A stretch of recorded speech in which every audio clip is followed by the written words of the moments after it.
Hello, everyone, and welcome to the Marketing Mix. This week, I have got with me the lovely Jane Phillips, who is going to talk to us about imposter syndrome, what it is, how we can deal with it, how we can get over it. We've only got half an hour, which is not a long time, and I know Jane does have a course which is available on her website, and I will post the link in the comments. But Jane's going to give us the benefit of her wisdom in the next sort of half an hour.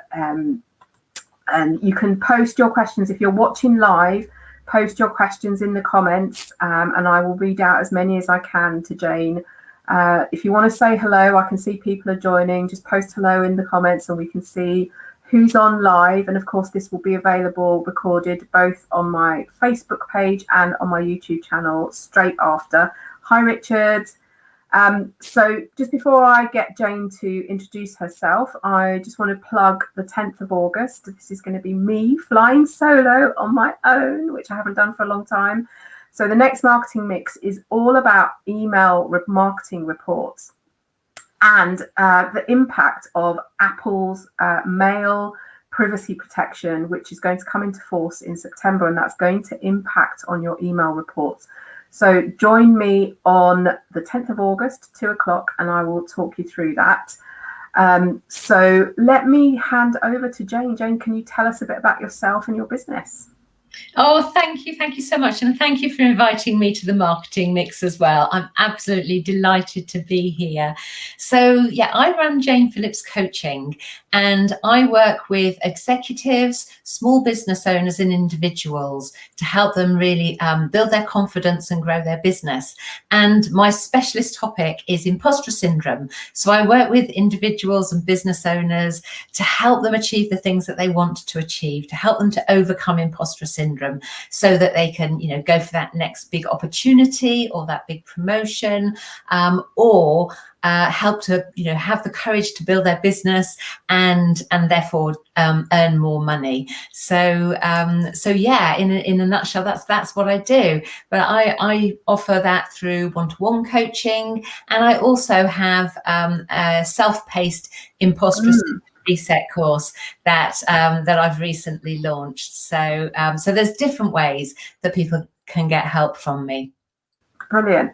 So, I mean, we've all heard the term imposter syndrome, but can you tell us what that means in real terms? Like how does it sort of manifest itself? Yeah, absolutely. Because it is a term, and there are certainly people who haven't come across the term, but when you explain it to them, so many people say, that's me, that's exactly what I do, that's exactly how I think. So in real terms, it's imposter syndrome. It stops us from doing the things that we want to do. It stops us from achieving the things that we want. It stops us from taking those opportunities that we see. So, for instance, when you're in a meeting or conference or something like that, and you want to contribute to the conversation, and you want to put your hand up, but you don't. You don't, because you think, everyone's going to think I look silly. Everyone's going to know what it is that I want to say. And, you think I don't have anything to contribute. That's a good example of imposter syndrome sort of kicking in. And the same with, giving presentations as an example. People think that they're not clever enough, that they're not creative enough, that they're not intelligent enough. And you have that inner voice that's giving you self-doubt and stopping you from doing things that you want to do. And for some people, it's completely debilitating. For others, they are better able to cope with it. And of course, the other thing is that it affects different people at different times. Some people, they've got that real blind spot, if you like, where they really struggle. So that might be giving presentations. It might be writing content for their marketing. It might be something at home. It might not be work related. Whereas in other situations, they're really confident and they're happy. But it will be different for everybody, and the intensity that people feel will be different for everybody as well. Wow. Yeah. And I can completely agree with that. The whole gamut of things that you said. I know that when I was employed, particularly when I was younger, I used to feel quite inadequate sitting in a room full of people and thinking, oh, I'm not sure that they want to hear my opinion. So I can see that would really, be quite detrimental just to your well-being, really. But let's take it in terms of small business owners. You mentioned you work with small business owners. So how does imposter syndrome particularly affect small business owners? Yeah, I mean, it's really surprising that actually it affects small business owners quite a lot. Yeah. You would think that if someone's got the confidence to go out on their own and run their own business, that, imposter syndrome just isn't going to be a thing. But the reality is that it is. And the reason for that is because imposter syndrome often rears its ugly head when we're doing something new, something different. So for instance, if we don't talk about, small businesses for a minute, but when you go into your first job, it's very typical that you are going to be, full of self-doubt and really not sure whether you're good enough. When you have a promotion to middle management is another key time that happens.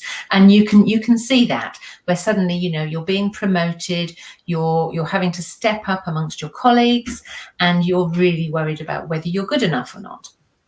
So when you think about running your own business, suddenly you're stepping up and you're raising your head above the parapet, not within your company, but to the whole world, saying that this is what I do and I can add value to your business or to you personally, and I can make a difference, and I'm good enough to do that. Yeah.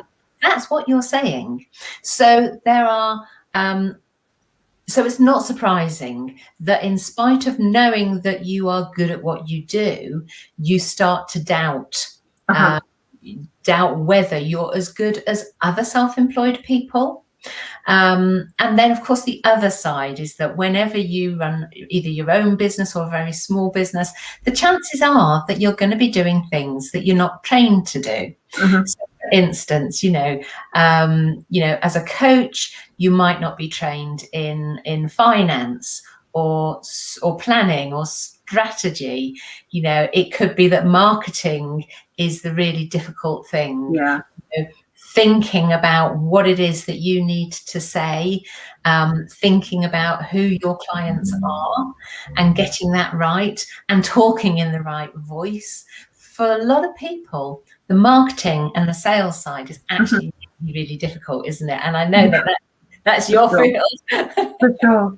I have to say I struggled with sales initially. I'm by no means a sales expert, but I did struggle with sales, and it was one thing that, with the finance bit, it's quite, you can follow things and it can be quite logical what you have to do.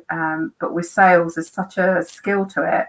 And throughout my marketing career, I always had sales teams that went out and did the selling. So it was really, really quite challenging for me, and I'm happy to admit that. And even though my husband is in sales, it was really quite challenging to tackle that and get to grips with it in a way that felt natural to me. So Richard's just asked, is it more likely to affect introverts than extroverts? That's a really interesting question. What I will say is that actually there is a lot more that goes into our personality types that need to be taken into consideration.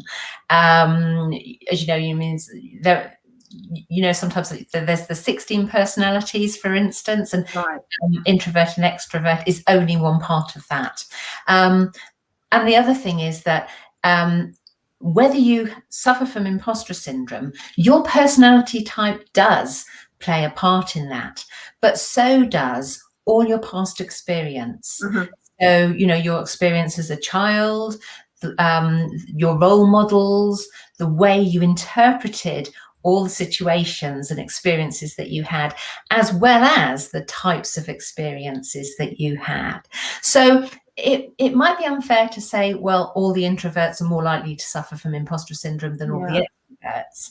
However, there will be some people who are introverted who also suffer with their confidence. And not all introverts do. You can be an introvert but still be really confident. You can be an introvert and not suffer from the self-doubt. So yes, there will be some introverts that suffer from imposter syndrome, but not necessarily all, because there are lots of traits that people who are introverts have that don't contribute to imposter syndrome. Yeah, that's interesting. It is interesting. And just on the personality types, because I know years ago when I did the Myers-Briggs personality assessment, I actually ended up in the extrovert segment, which surprised me quite a lot, because I do feel at some stages I am introverted. And so, for example, when I meet new people, I'm not this kind of hello sort of thing. It takes me a while. And even now, more recently, I've realised that, and this whole 2020 and going into this year has had an effect on us all. But I realised that actually, when my husband and I go out, we're both quite sociable, but he's more the outgoing type than I am. So that when we come back, I'm absolutely exhausted, because all my energies of interacting with people are spent, and I need downtime on my own, but sometimes even away from him. So it is quite interesting how all these different aspects of you, and it's no one thing, but how all these different aspects affect that. So yes. Moving on from that, what sort of impacts us in that way to get us into that state of mind that we're not good enough? Yeah, it all comes down to fear. It all comes down to us worrying that we're not going to be able to deliver the work that we feel we should be able to deliver, or that we have fear that people will think our work is not good enough. We have fear that we won't succeed in the task that we have. So all of the things that we're, the classic things like, feeling like, you're not good enough, you're not clever enough, that you don't really have an opinion. They all basically come down to fear that you won't be able to produce what you need to produce, or fear that people will say, oh, actually, you don't know anything. What are you doing that for? You don't know.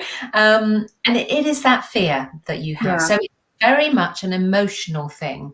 Yeah. But we know that emotions are not facts, because just because we might be anxious or worried about doing something doesn't mean that we can't do it. And it's, and that's absolutely true. So for instance, when we were young, riding a bike, we might be worried about riding a bike. We might be worried that we're going to fall off, but we may well fall off, but we get on again, and we carry on, and we eventually learn to ride a bike. Yeah. And the same with perhaps riding a horse, or learning to drive when we're a bit older in life, or maybe learning to ski as well. Is something that's really, really frightening for people. Yeah. But just because you're worried and you're frightened doesn't mean that you can't do it. And you may well know that fear and the brain, they're sort of trickers, don't they? You may have come across this when people talk about people being stressed, that, that our brains are trying to protect us. They're trying to, look after us. They're trying to make sure we don't do anything dangerous or risky. So that's what's going on in our minds. But actually, it's not reflecting the real world. You'll have heard of fight and flight, I'm sure. and about, if there was a tiger out there, we would run away, and we would rightly be frightened. But our brain can't always differentiate between whether something is a justified fear or not. And the other thing is that emotions kick in quicker than our brain does. So we start to get, that anxious feeling, the feeling tense, the butterflies in the tummy, before we start to think rationally. So that's why really it comes down to fear in one aspect or another, and why it's false, and why you have to sort of question those feelings. And remember that, feelings, they're not facts. Just because something's frightening doesn't mean that you can't do it, or doesn't mean that you're not good enough, because you are. You absolutely are. Isn't that funny though, that when you think of starting a business, you're actually really excited about it, and you're not scared at the thought of starting a business. It's once you've done it and you come across all the things that you do have to do, that you start thinking that those feelings start kicking in. And the other point that you made about other people's reactions, which I think are interesting as well, is I saw a post, I think on LinkedIn yesterday or the day before, and it was something along the lines of when your friend announces they're getting married, you congratulate them. When they said they've got a promotion, you're happy for them. When they've bought a house, you're really pleased for them. But when they say that they're starting a business, quite often you say, "Oh, are you sure?" And people don't celebrate that. So right at the outset, people are putting that seed of doubt in your mind, because you're kind of getting into all the things that you're doing, like you're spending money on wedding, or you've just signed a massive mortgage for a house. And people are going, "Oh, are you sure?" The minute you say you're going to start your own business, people do say that. So it kind of adds to that pressure. Absolutely. My mother said it to me. She sort of said it every time that I've run my own business, because I've run my own business and then I've been employed again, and so on. So and it's people caring. It's people, wanting to make sure you're okay. And also sometimes, because some people may realize just how much there is to do. But again, it doesn't mean that you're not capable. And it's really interesting, because one of the things that I wanted to mention was about support networks. One of the things that I always say to people who are suffering from imposter syndrome is to have a really good support network. Usually they just grow. Your support network grows organically. It might be your best friend, it might be your auntie or your cousin, it might be your manager. It tends to be based on relationships, if you like, the relationships that you have. But and I'm sure if we've got self-employed people listening here, they'll know how important it is to build that network around them. And for me, the right network comes down to personality types. So the way that people are likely to react to what you say. So I've listed them down here. Where have I put them? Yes, here we are. Yeah, people that are non-judgmental. Because people who are judgmental will have judged you before you've even tried. And I think people who are supportive, people who really have your back, who really, have good things to say about you and good advice to give as well. People who care about you, because people who care about you, they care about your success. They care about you being happy. People who are passionate about life, and people who are inspirational. You almost want in your network people who are one step ahead of you and doing well, people that you can really sort of aspire to be like. People who are appreciative. And the reason why I say that is because you want people who not only appreciate your strengths, but also people who appreciate your weaknesses, because we all have them. And that is part of us. So you want people that can appreciate us just as we are. And then the final type, sort of personality type, is somebody who's influential or a doer. Someone who can open doors for you, or someone who will do what they say they're going to do, rather than say, oh yeah, I'll do that, and never get around to it. So for me, if you actually approach your support network thinking about what personality types do I want, then for me, I think that gives you the best support network for running a business. Yeah, for sure. And I think that's going to be a mixture of people, right? It's not going to be one particular person. And I know for me, when I first started, it was mostly my husband, and friends, and a few connections, business connections that I had.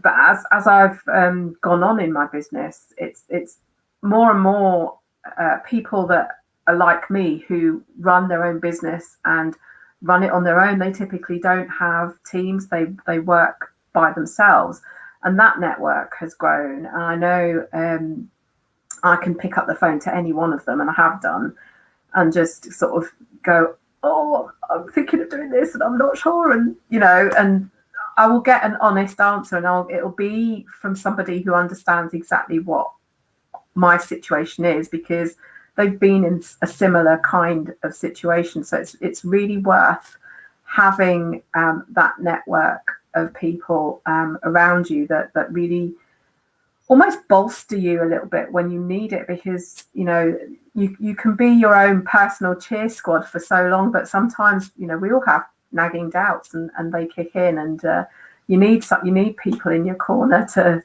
tell you that you're not mad and that you are good enough. And I know in my first year of business, my husband spent a lot of time telling me that, because I think about 8 or 9 months in, I had a real sort of a real bout of imposter syndrome. And I remember one time telling my husband that I thought I was playing at running a business and that I was a complete fraud, and he just went, no, you're not. Well, so, we all get these doubts, right? Yeah, we do. And particularly I myself, having run a business, because it's tough. There will be times for every business person when it's really difficult, and when you do doubt, you do ask yourself, am I doing the right thing? Am I the person? Do I have all the strengths that I need? Am I strong enough to do this? It's I think it's only when you do run a business that you realize just how many different skills you need, and how resilient you have to be. And so that's one of the reasons why imposter syndrome can be there. And I would say that most people who run their own businesses have felt it at some point.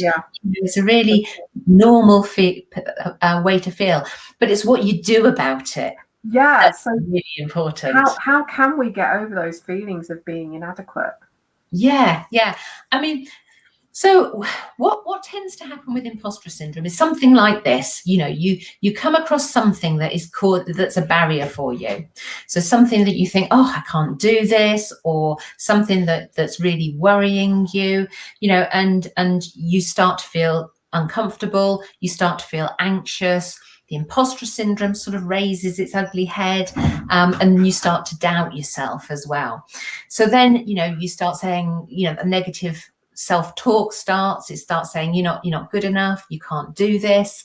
And that sort of amplifies itself. But, in spite of that, you still have to do the job.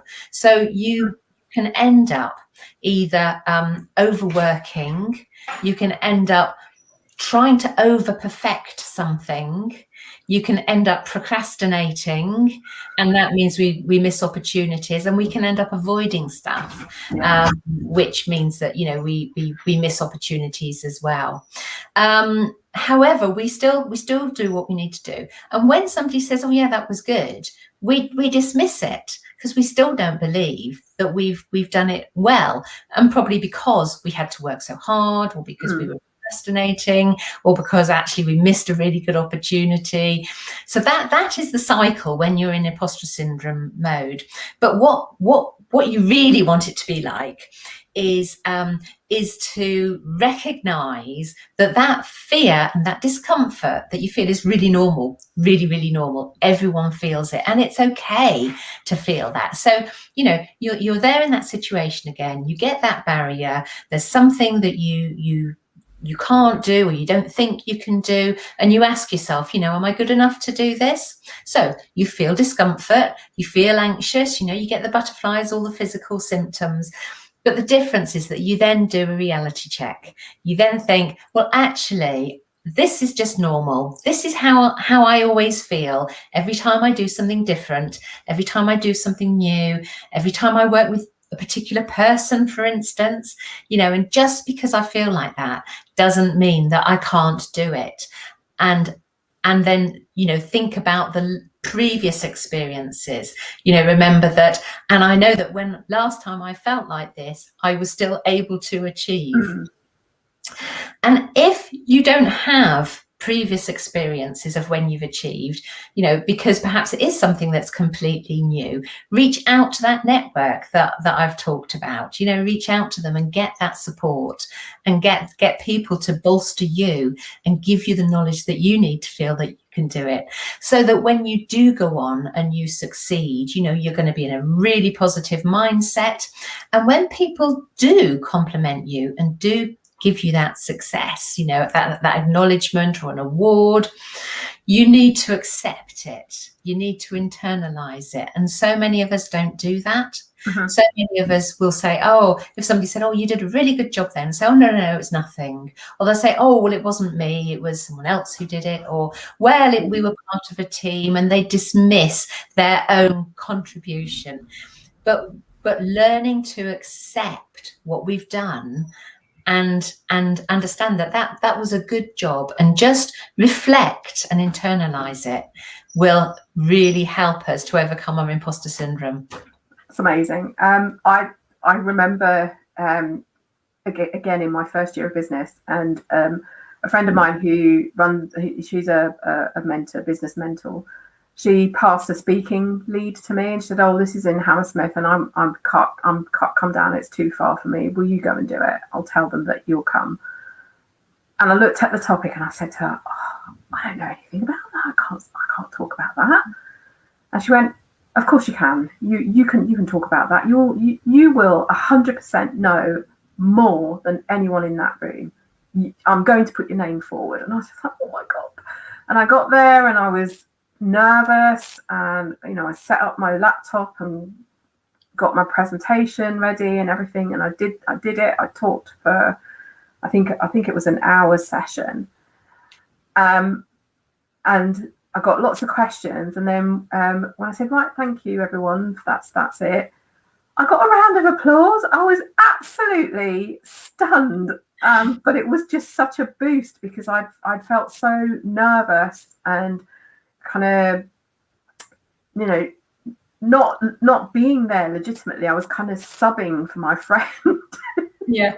So it was an absolutely incredible feeling, and I think that's one of the things, because I really did not like public speaking, and when I was employed, I did everything to avoid getting up in front of a room full of people. And when you run your own business and you're if you don't do it, then no one else is there to do it for you. So you kind of have to, grab that bull by the horns, really. And it is a lot. It's like anything, it's practice, right? You find your groove in how to do it. Yeah. Before we go, any last minute tips that you can give us? I think one of the things that I would say is that, everybody has something of value to say and something of value to give. And there will always be people who need to hear it the way that you say it. Yeah. There's always people who will understand the way you've explained something better than if somebody else had explained it. So I think that, people should believe that they are good enough. Don't try to be perfect, because perfect doesn't exist, and that everybody can give some value. Thank you. So I've posted Jane's a link to Jane's website in the comments, and right on her homepage is her self-paced imposter syndrome course. So do go and check that out. Don't forget to join me on the 10th of August. I can't believe it's August nearly already. I'm going to be talking about email marketing reports and the impact of Apple's mail privacy protection on those. Thank you so much today for today, Jane. It's been really interesting, and I feel like we've barely scratched the surface. But if you are interested in more, go check out Jane's website and go check out her course, which will help you immensely. I will see you in 2 weeks' time for the next marketing mix. Take care, everyone. Bye.